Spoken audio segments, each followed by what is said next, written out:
ಚರ್ಚೆಯನ್ನ ಮಾಡೋಣ ಈ ವಿಚಾರದಲ್ಲಿ. ನನ್ನ ಜೊತೆಗೆ ಕಾಂಗ್ರೆಸ್ಸಿಂದ ಸುಧೀಂದ್ರ ಅವರಿದ್ದಾರೆ, ವಕ್ತಾರರು. ನಮಸ್ತೆ, ಕಾರ್ಯಕ್ರಮಕ್ಕೆ ಸ್ವಾಗತ ಸರ್. ಇನ್ನು ಬಿಜೆಪಿಯಿಂದ MG ಮಹೇಶ್ ಅವರಿದ್ದಾರೆ, ವಕ್ತಾರರು. ನಮಸ್ತೆ, ಕಾರ್ಯಕ್ರಮಕ್ಕೆ ಸ್ವಾಗತ. ಇನ್ನು JDS ನಿಂದ ದೇವರಾಜ್ ಸರ್ ಇದ್ದಾರೆ, ಪ್ರಧಾನ ಕಾರ್ಯದರ್ಶಿಗಳು. ನಮಸ್ತೆ, ಕಾರ್ಯಕ್ರಮಕ್ಕೆ ಸ್ವಾಗತ. ಮೊದಲನೇದಾಗಿ ನಿಮ್ಮಿಂದನೇ ಆರಂಭ ಮಾಡ್ಬಿಡ್ತೀನಿ. ದೇವರಾಜ್ ಸರ್, ಮೈತ್ರಿಯ ವಿಚಾರದಲ್ಲಿ ಬಹಳ ದೊಡ್ಡ ಚರ್ಚೆ ಆಗಿದೆ. ಕಾಂಗ್ರೆಸ್ಸಿಗೆ ನೀವು 28ಕ್ಕೆ 28 ಗೆಲ್ಲೋದು ಒಂದು ಕಡೆಗೆ ಇರಲಿ, ಆದರೆ ಕಾಂಗ್ರೆಸ್ನ ಮಣಿಸಬೇಕು ಅಂತ ಹೇಳಿ ನೀವೇನು ಪಣ ತೊಟ್ಟು ಬಿಜೆಪಿ ಜೊತೆಗೆ ಮೈತ್ರಿಯನ್ನ ಮಾಡ್ಕೊಂಡಿದ್ದೀರಾ. ನಿಮ್ಮಲ್ಲೇ ಹೊಂದಾಣಿಕೆ ಆಗ್ತಾ ಇಲ್ಲ ಇನ್ನು ಟಿಕೆಟಿಗೋಸ್ಕರ. ಇನ್ನು ಎಲ್ಲಿಂದ 28ಕ್ಕೆ 28 ಕಾಂಗ್ರೆಸ್ ಅನ್ನು ಮಣಿಸೋದು ಬಂತು ಅಂತ? ಇಲ್ಲ, ನನಗೆ ತಿಳಿದ ಮಟ್ಟಿಗೆ ಬಹುಶಃ ನಮ್ಮ ಒಂದು NDAನಲ್ಲಿ ಅಥವಾ ನಮ್ಮ BJP ಮತ್ತು ನನ್ನ ರಾಜ್ಯಕ್ಕೆ ಬರೋದಾದರೆ ನಮ್ಮ ಮತ್ತೆ BJP ಮಧ್ಯೆ ನನಗೆ ಸೀಟಿನ ವಿಷಯದಲ್ಲಿ ಅಂತಹ ಒಂದು ತೊಡಕುಗಳು ಕಾಣಿಸ್ತಾ ಇಲ್ಲ. ರಿಯಲಿ? ಖಂಡಿತ, ಇದು ನಾನು ಆನೆಸ್ಟಾಗಿ ಹೇಳ್ತಿದ್ದೀನಿ. ಅಂಥ ತೊಡಕುಗಳೇನು ಕಾಣಿಸ್ತಾ ಇಲ್ಲ, ಏನು ಬಗೆಹರಿಸ್ಲಿಕ್ಕೆ ಆಗೋದೇ ಇಲ್ಲ. ಸೊ ಖಂಡಿತವಾಗಿಯೂ ಪರಸ್ಪರ ವಿರುದ್ಧವಾಗಿ ನಿಂತ್ಕೊಂಡು ಮಾತನಾಡ್ತಾರೆ. ಆ ಥರದ ಒಂದು ಪ್ರಶ್ನೆಗಳು ಎಲ್ಲಿವರೆಗೂ ಯಾವುದೇ ಒಂದು ಸಭೆಯಲ್ಲೂ ಸಹ ಹಾಸನದಲ್ಲಿ ನೇರ ಫೈಟ್ ಮಾತಾಡ್ತಿದ್ದಾರೆ. ಪ್ರೀತಮ್ ಗೌಡ್ರು ಬಿಜೆಪಿಗೆ ಕೊಡಬೇಕು. ಪ್ರೀತಮ್ ಗೌಡ್ರಿಗೆ ಮೊನ್ನೆ ಅಮಿತ್ ಶಾ ಅವರೇ ಮೊನ್ನೆ ಬಂದಂಥ ಸಂದರ್ಭದಲ್ಲಿ ಯಾವ ರೀತಿ ಹೇಳಿಕೆಯನ್ನು ಕೊಟ್ಟರು ಅಂತಕ್ಕಂಥದ್ದು, ಯಾಕೆಂದರೆ ಅದು ಸಹ ಚರ್ಚೆಯಲ್ಲಿ. ಈಗ ನೋಡಿ, ಇವಾಗ ನಮ್ಮಲ್ಲಿರ್ತಕ್ಕಂಥ 28 ಕ್ಷೇತ್ರಗಳ ಬಗ್ಗೆಯೂ ಸಹ ಚರ್ಚೆ ಮುಕ್ತವಾಗಿ ನಡೀತಾ ಇದೆ. ಸೊ ಇಂತಹ ಜಾಗಗಳಲ್ಲೇ ಇಂಥವ್ರು ನಿಲ್ತಾರೆ ಅಂತಕ್ಕಂಥದ್ದು ಇಲ್ಲಿವರೆಗೂ ಅಂತಿಮ ಆಗೇ ಇಲ್ಲ. ಇದು ಹಾಗೇ ಇಲ್ಲ, ಆ ಪ್ರಶ್ನೆ ಉದ್ಭವಿಸ್ತಾ ಇಲ್ಲ. ಇವಾಗ ಏನಾಗ್ತಿದೆ, ಚರ್ಚೆ ಹಲವಾರು ಹಂತಗಳಲ್ಲಿ ಮುಗ್ದಿದೆ. ಮತ್ತು ಸಹಜವಾಗಿ ನಿಮಗೇನಾಗುತ್ತೆ, JDSಗೆ ಹಳೆ ಮೈಸೂರು ಭಾಗದಲ್ಲಿ ನಮಗೆ ಬಲ ಇದೆ, ಪ್ರಾಬಲ್ಯ ಇದೆ. ದಯವಿಟ್ಟು ನಮಗೆ ಇಂತಿಂಥ ಸೀಟ್ಗಳನ್ನ ಬೇಕು ಅಂತಕ್ಕಂಥ ಅಪೇಕ್ಷೆಯನ್ನು ನಮ್ಮ ಕಾರ್ಯಕಾರಿ ಸಮಿತಿಯಲ್ಲಿ JDS ಮೈತ್ರಿ ಇರೋದಿಲ್ಲ ಅಂತ ಅಲ್ಲೆಲ್ಲ ಖಂಡಿತ ಇಲ್ಲ. ಆ ಒಂದು ಮನಸ್ಥಿತಿ ನಮ್ಮಲ್ಲಿ ಯಾರೊಬ್ಬರಿಗೂ ಇಲ್ಲ. ಮೈತ್ರಿ ಇವತ್ತು ದಿವಸ ಆಗಿದ್ದಾಯಿತು. ಲೋಕಸಭೆ ಚುನಾವಣೆಯನ್ನು ಒಟ್ಟಿಗೆ ಎದುರಿಸ್ತೀವಿ, ಇದರಲ್ಲಿ ಎಳ್ಳಷ್ಟು ಸಂಶಯನೇ ಇಲ್ಲ. ಮತ್ತು ಸೀಟ್ ಹಂಚಿಕೆ ಬಹಳಷ್ಟು JDSಗೆ ಸಿಗದೇ ಇದ್ರೆ JDS ಬಿಜೆಪಿ ಜೊತೆಗೆ ಇರೋದೇ ಇಲ್ಲ. ಇಲ್ಲ, ಖಂಡಿತ ಇಲ್ಲ. ಆ ರೀತಿ ಇಲ್ಲ. ಇವತ್ತು BJP ಮತ್ತು JDS ಎರಡೂ ಸಹ ಕುಳಿತುಕೊಂಡು ಮಂಡ್ಯದನ್ನು ಯಾವುದೇ ಒಂದು ವಿವಾದ ಇಲ್ದಂಗೆ ತೀರ್ಮಾನ ಮಾಡ್ತಾರೆ. ಮೈಸೂರದು ಹಾಗೆ ಮಾಡ್ತಾರೆ, ಹಾಸನದು ಹಾಗೆ ಮಾಡ್ತಾರೆ, ಬೆಂಗಳೂರದು ಹಾಗೆ ಮಾಡ್ತಾರೆ, ಚಿಕ್ಕಬಳ್ಳಾಪುರ ಇರ್ಬೋದು, ಕೋಲಾರ ಇರ್ಬೋದು, ತುಮಕೂರು ಇರ್ಬೋದು, ಪ್ರತಿಯೊಂದೂ ಸಹ ಸೌಹಾರ್ದಯುತವಾಗಿ ಇತ್ಯರ್ಥ ಆಗುತ್ತೆ. ಆದಷ್ಟು ಬೇಗ ನಾವು ಕಾಂಪ್ರಮೈಸಿಗೆ JDS ರೆಡಿ ಇದೆ. ಖಂಡಿತವಾಗಿ ಅವರು ತಗೊಳ್ಳೋವಂಥದ್ದೇ ತಾನೇ ಪ್ರಶ್ನೆ ಇಲ್ಲಿ. ಮತ್ತೆ ತಗೊಳ್ಳೋದು ಎರಡು ತಾನೇ. ಇವಾಗ ಮೈತ್ರಿ ಅಂದಮೇಲೆ ಅದೇ ತಾನೇ ಆಗುವಂಥದ್ದು. ಸೊ ಹಾಗಾಗಿ ಎರಡರಲ್ಲೂ ಸಹ ಎರಡೂ ಕಡೆ ನಾಯಕರಲ್ಲೂ ಸಹ ಮುಕ್ತ ಮನಸ್ಸಿಂದ ಇರಬೇಕಾದ್ರೆ ನಮಗೆ ಇದು ಸಮಸ್ಯೆ ಜಟಿಲವಾಗಿದೆ ಅಂತ ಬೇಕೇ ಬೇಕು ಅನ್ನುವಂಥ ಕ್ಷೇತ್ರಗಳು ಯಾವುದು JDS? ಅಲ್ಲ, ಬೇಕೇ ಬೇಕು ಅಂತಕ್ಕಂಥದ್ದನ್ನೇ. ಯಾಕೆಂದರೆ ನಮಗೇನಾಗಿದೆ, ನಮಗೆ ನಮ್ಮ ಪ್ರಾಬಲ್ಯ ಇಂತಿಂಥ ಕಡೆ ಇದೆ ಅಂತಕ್ಕಂಥದ್ದನ್ನು ನಾವು ಹೇಳಿದ್ವಿ ಹೊರತು ನಮಗೆ ಬೇಕೇ ಬೇಕು ಅಂತಕ್ಕಂಥ ವಾದವನ್ನು ನಾವು ಇಲ್ಲಿವರೆಗೂ ಮಾಡ್ತಿದ್ದಿಲ್ಲ. ಮತ್ತು ಇನ್ನೊಂದು ಏನಾಗ್ತಿದೆ, ನಮಗೆ ನಾವು ಸಹ ಸರ್ವೆ ಮಾಡ್ತಿದ್ದೀವಿ, ಇವನು BJPಯವರು ಸಹ ಸರ್ವೆ ಮಾಡ್ತಿದ್ದಾರೆ, ಎಲ್ಲೆಲ್ಲಿ ಯಾರ್ಯಾರು ಪ್ರಾಬಲ್ಯ ಇದೆ. ನನಗೆ ತಿಳಿದ ಮಟ್ಟಿಗೆ ಇಲ್ಲಿ ನಡೆದಂಥ ಎಲ್ಲ ಸಭೆಗಳಲ್ಲೂ ಒಂದು ವಿಷಯ ಇವತ್ತು ಹೊರಗಡೆ ಬಂದಿದೆ. ಏನಪ್ಪ ಅಂತಂದರೆ, ನಮಗೆ 28ಕ್ಕೆ 28 ಗೆಲ್ಲಬೇಕಾಗಿದೆ. ಹಾಗಾಗಿ ಗೆಲ್ತಕ್ಕಂಥ ವ್ಯಕ್ತಿಗಳು ಯಾವುದೇ ಪಾರ್ಟಿಲಿ ಇದ್ರೂ ಪರವಾಗಿಲ್ಲ, ನಾವು ಸಪೋರ್ಟ್ ಮಾಡೋಣ ಅಂತಕ್ಕಂಥ ಮನಸ್ಥಿತಿ ಇಬ್ಬರು ಇಟ್ಕೊಂಡಿದ್ದೀವಿ. ಓಕೆ, ಬರ್ತೀನಿ ನಿಮ್ಮ ಹತ್ರ. ಸುಧೀಂದ್ರ ಸರ್, ಅವ್ರದ್ದು ಒಂದು ರೀತಿಯಾದಂಥ ಲೆಕ್ಕಾಚಾರ. ಕಾಂಗ್ರೆಸ್ ಈ ಬಾರಿ ಒಂದು ರೀತಿ ಪ್ರತಿಷ್ಠೆಯಾಗಿ ತೆಗೆದುಕೊಳ್ಳುತ್ತಾ ಇದೆ. ಈ ಬಾರಿ ಒಂದೇ ಇದ್ದಿದ್ದು ನಾವು ಜಾಸ್ತಿ ತಗೊಳ್ಳೇಬೇಕು, 20ರವರೆಗೂ ರೀಚ್ ಆಗಲೇಬೇಕು ಅಂತೇಳಿ. ಕ್ಯಾಂಡಿಡೇಟ್ಸ್ ಎಲ್ಲಿದ್ದಾರೆ ನೋಡಿ? ಇವತ್ತು ಇದು ಬರೀ ಒಂದು ಪ್ರತಿಷ್ಠೆ ಅನ್ನೋದಕ್ಕಿಂತ ಇದು ನಮಗೆ ಈಗಷ್ಟೇ ಇನ್ನು ಕೆಲವೇ ತಿಂಗಳುಗಳ ಹಿಂದೆ ನಮಗೆ ಒಂದು ಅಭೂತಪೂರ್ವ ಬೆಂಬಲ ರಾಜ್ಯದ ಜನ ನಮಗೆ ಕೊಟ್ಟಿದ್ದಾರೆ. ಇನ್ನು ಎಲ್ಲಿ ಹಿಂದೆ ನಿಯರ್ ಬ್ಯಾಕಲ್ಲಿ ಎಲ್ಲೂ ಕಂಡು ಕೇಳಿಲ್ದ ರೀತಿ ನಮಗೆ ಸೀಟನ್ನು ಕೊಟ್ಟಿದ್ದಾರೆ. ಹಾಗಾಗಿ ಜನದ ಆಶಯ ನಮಗಿದೆ. ಅದಾದ ತಕ್ಷಣ ಅವತ್ತಿಂದ ಇಂದಿನವರೆಗೂ ನಾವೇನೇನು ಹೇಳಿದ್ವಿ, ಏನೇನು ನುಡಿದಿದ್ವಿ ಅದರಂತೆ ನಡ್ಕೊಂಡು ಬಂದು ನಾವು ಏನು ಅನುಷ್ಠಾನಗಳು ಮಾಡಿದ್ವಿ ಅವೆಲ್ಲ ಮಾಡಿದ್ದೀವಿ. ಆಮೇಲೆ ಈ ಎರಡು ಅಂಶಗಳನ್ನ ನಾನು ಇವತ್ತು ಭಾಳ ಅದನ್ನೇ ಎರಡು ಅಂಶಗಳನ್ನ ನಾನು ಕ್ಲಿಯರ್ ಮಾಡಬೇಕು ಅಂತಿದ್ದೀನಿ. ಒಂದು, ಸಿದ್ದರಾಮಯ್ಯನ ಅಭ್ಯರ್ಥಿ DK ಶಿವಕುಮಾರ್ ಅಭ್ಯರ್ಥಿ ಅಂತ ತಾವೇ ಇದರಲ್ಲಿ ತೋರಿಸ್ತಾರೆ. ನಾನೇ ಹೇಳ್ತಾ ಇದ್ದೆ. ಅಲ್ಲ, ಹೌದು, ಅದನ್ನ ನೀವು ಹೇಳ್ತಾ ಇದ್ರಿ ಅಂತ. ಮಲ್ಲಿಕಾರ್ಜುನ್ ಖರ್ಗೆ ಅವರು ಕ್ಯಾಂಡಿಡೇಟ್ ಇದ್ದಾರೆ, DK ಶಿವಕುಮಾರ್ ಅವರು ಕ್ಯಾಂಡಿಡೇಟ್ ಇದ್ದಾರೆ, ಇರಲಿ, ಎಲ್ಲರೂ ಕಾಂಗ್ರೆಸ್ ಪಕ್ಷದವರೇ. ಈಗ ಹೌದು, ಇವಾಗ ನಾನು ಯಾರಿಗಾರು ಬೆಂಬಲ ಇಲ್ಲ ಅಂತ ಹೇಳಿಲ್ಲ. ಅಲ್ಲ, ಮತ್ತೆ ಅಲ್ಲಿ ಹಂಗಂದ ತಕ್ಷಣ ನೀವು ಅದನ್ನ ಅವ್ರ ನಿಲುವಲ್ಲೇ ಒಂದು ಭೇದ ಇದೆ, ಅವ್ರ ಶೀತಲ ಸಮರ ಇದೆ ಅಂತ ಭೇದ ಅಂತ ಹೇಳಿಲ್ಲ ಸುಧೀಂದ್ರ. ನಾನು ಹೇಳ್ತಾ ಇರೋದು, ನಾನು ಕಾಂಗ್ರೆಸ್ ಬಿಟ್ಟು ಬೇರೆದವರು ಅಂತ ಹೇಳದ್ನ. ಯಾವುದೇ ಒಬ್ಬ ದೊಡ್ಡ ಲೀಡರ್ ಆದ್ರೆ ಯಾರೇ ಆಗ್ಲಿ, ಅದು ಯಾವುದೇ ಪಕ್ಷದಲ್ಲಿ ಬಹುಶಃ ಎರಡೂ ಪಕ್ಷದವ್ರು ಒಪ್ಪಲೇಬೇಕು. ಅವ್ರ ಹಿಂದೆ ಒಂದಷ್ಟು ಜನ, ಅವ್ರ ಹಿಂದೆ ಒಂದಷ್ಟು ಜನ ಹಿಂಬಾಲಕರು ಇರ್ತಾರೆ. ಅವ್ರಿಗೆ ಅವ್ರದೇ ಆದ ಆಶಯ ಆಕಾಂಕ್ಷೆಗಳು ಇರ್ತವೆ. ಅವ್ರಿಗೆ ನಿನ್ಗೆ ಅದು ಮಾಡ್ತಿರೋ ಇದು ಮಾಡ್ತಿರೋ ಅಂತಕ್ಕಂಥ ಒಂದು ಮನೋಭಾವನೆ ಆ ಲೀಡರ್ಗೂ ಇರುತ್ತೆ. ಅವ್ರು ಅದನ್ನು ಪ್ರತಿಪಾದಿಸ್ತಾರೆ. ಅದು ಆಗಲೇಬೇಕು. ಅಲ್ಲಿ at the end of the day ಅಲ್ಲಿರ್ತಕ್ಕಂಥ ಅವಕಾಶ 1, 2 ಅಥವಾ ಆ ಥರ ಲೆಕ್ಕ ಅಷ್ಟೇ ಕೊಡಕ್ಕೆ ಸಾಧ್ಯ.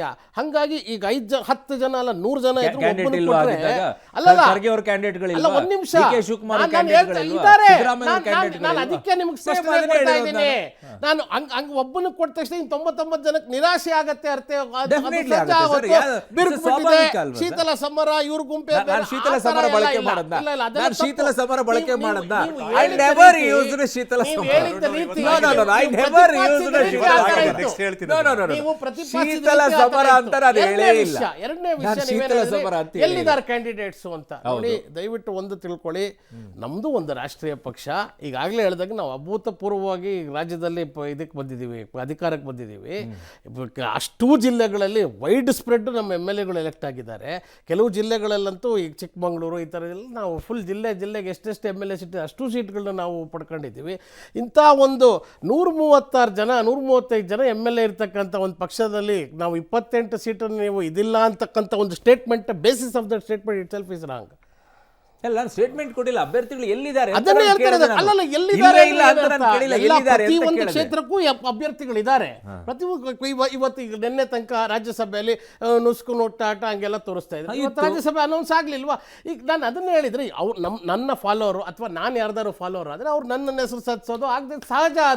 ಅದನ್ನ ನೀವು ಬೇರೆ ರೀತಿ ಬಿಂಬಿಸೋದು ತಪ್ಪು. ಬೇರೆ ರೀತಿ ಎಲ್ಲಿ ಬಿಂಬಿಸಿದೆ ಈಗ ಸುದೀಪ್ ಅದನ್ನ ಅವರ ಹೇಳ್ತಾರೆ, ಕಥೆ ಇತ್ತು ಅಂತ ಆಯ್ತಲ್ಲ. ಹೇಳಿದ್ರೆ ಬೇರೆ ನೀವು. ರೀತಿಯಲ್ಲಿ ಅಲ್ಲಲ್ಲ, ಬಿಂಬಿಸಿದೆ. ಇತ್ತು ಅಂತ ಹೇಳ್ಬಾರ್ದು. ಏನು ಪ್ರತಿಯೊಬ್ಬ ಲೀಡ್ರು ಅವ್ರ ಸಮರ್ಥಕ ಅವ್ರ ಫಾಲೋವರ್ಸ್ ಒಂದು ಸಮರ್ಥನೆ ಮಾಡೋದು ಸಹಜ. ಅದು ಅದನ್ನೇ ಹೇಳಿದೆ ಅದ್ರಲ್ಲಿ ಆಗ್ಲಿ ಬಿಡ್ಲಿ, ಯಾರು ಪಕ್ಷದ ವಿರುದ್ಧವಾಗಿ ಮಾತಾಡಿದಾಗ ಅವಾಗ ನೀವು ಹೇಳ್ತಕ್ಕಂಥ ಮಾತು ಸರಿ ಎಲ್ಲ ಒಪ್ಕೊಂಡಿದ್ದೀವಿ. ಅಲ್ಲ, ನಾನು ಇವತ್ತು ಅಂಥದ್ದು ಯಾವ್ದೇ ಏನ್ ಹೇಳಿದೆ ನಾನು? ಇವತ್ತು ನಾನು ಏನ್ ಹೇಳಿದೆ ಇವತ್ತು ಅಂಥದ್ದು? ರಾಜ್ಯಸಭೆ ಏನಾಗಿದೆ, ರಾಜ್ಯಸಭೆ ಏನು 3 ಜನದ ಹೆಸರು ರಾಜ್ಯದಿಂದ ಕೊಟ್ಟಿದ್ದಾರೆ.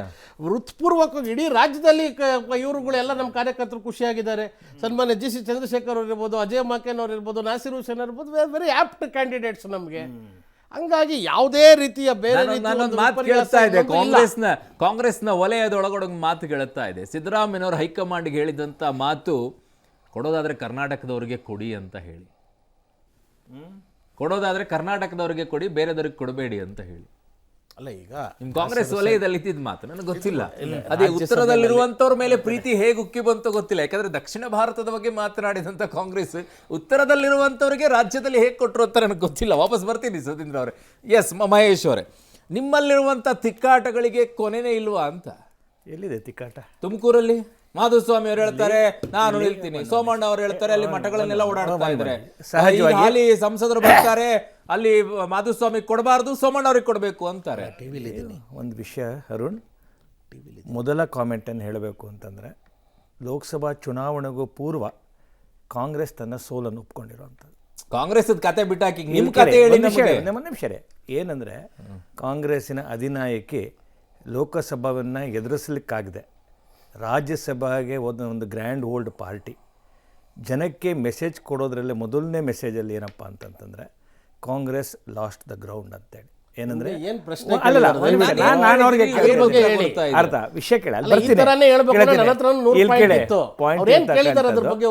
ಬಿಜೆಪಿ ಒಳಗಡೆ ಇವತ್ತು ಯಾವ ಈ ಥರ ತಿಕ್ಕಾಟವು ಏನಿಲ್ಲ. ಅಭಿಪ್ರಾಯಗಳು ಅಲ್ಲಿ ಸ್ಥಳೀಯವಾಗಿ ವ್ಯಕ್ತ ಮಾಡ್ತಾರೆ. ಬೇಡ ಅಂತಂದ್ರು, ಬೇಡ ಅಂತ ಯಾರು ಹೇಳಿದವರು? ಯಾವ ಕಿತ್ತೆ ನೋಡಿ, ಕರ್ನಾಟಕದ 28 ಲೋಕಸಭಾ ಕ್ಷೇತ್ರವನ್ನು ಕೂಡ ನಾವು ಗೆಲ್ಲಬೇಕು. ಕಳೆದ ಬಾರಿ 51.5% ಓಟ್ ತೆಗೆದುಕೊಂಡಿದ್ವಿ.